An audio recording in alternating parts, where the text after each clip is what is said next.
Views. We all want more views, right? This is probably why you clicked on the video. You, like myself, are looking for the best camera, the budget camera, and the best easy to use camera for YouTube, for your channel. So this is episode 2. Again, before we continue with this review, I want to make sure and put out this disclaimer. If you're a professional videographer or you're a professional photographer, this review is not intended, or it's not going to be for you.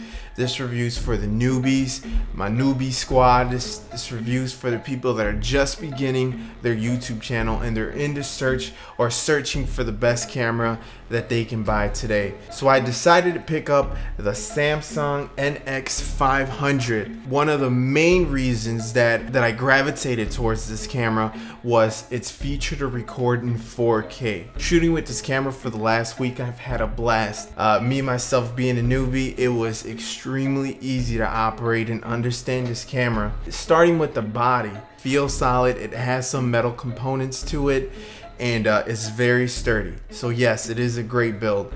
It also has an articulating screen. When I'm shooting my videos, I'm gonna be able to monitor if I'm in the shot or if I'm focused correctly. Also, it has a little trick to its articulation, so it'll give you a better perspective when shooting this camera outdoors or indoors. Wherever you're shooting, you can actually see the screen a lot better. The NX500 has the interchangeable lens system. So it has the build quality interchangeable lens and an articulating screen, all pros. What I also liked about the camera was its kit lens, the lens that comes with the camera. It is a 16 by 50 millimeter lens, so it allows you to be versatile with your shots, which is a big plus. Again, I am new to this, and I was looking for something budget friendly, so the fact that the kit lens is good or good enough to start shooting videos with was a big plus for me. Another big plus was the lens ecosystem for Samsung.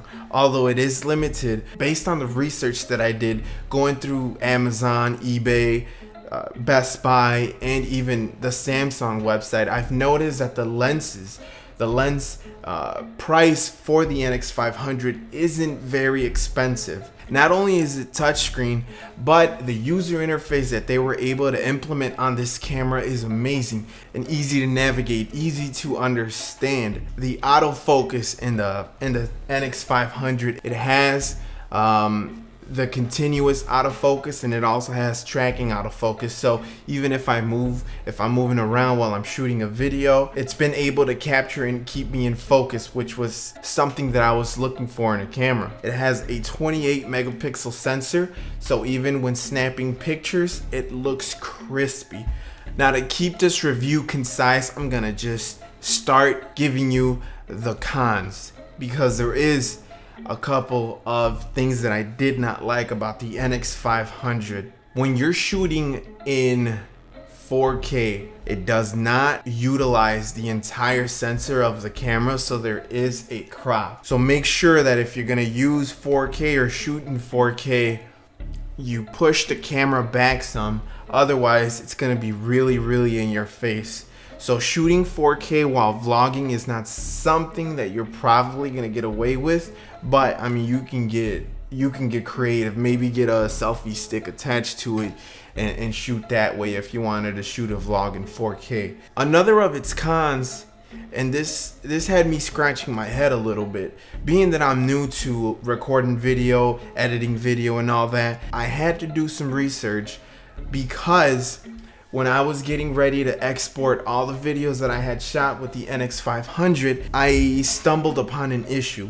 The format in which the NX500 records in, it's very new, and it's not yet adopted by all the major players like your Final Cut Pros, your Adobe Premieres, your iMovies. Exporting that information into my computer, none of the programs that I use to edit videos were able to recognize the format in which the files were recorded in, that being H.265. I had to look for a converter, and I was able to find a converter for free, but it is very, very slow. And converting the files from H.265 to H.264 was very time consuming. A 50-second clip was taking me anywhere between 3 to 4 minutes to convert over. Make sure that your computer is fast enough to support not only converting the files but also editing the files. When editing in 4K, everything is much more time consuming. So yeah, I hope I touched on everything that you wanted to know about this camera. If you have any other questions, please leave comments down below. Thank you for watching. Alright, this is just a brief little video so you guys can kind of see the video quality. Alright, so this is the autofocus on the face. As you can see, it's actually doing a pretty good job of following my little brother.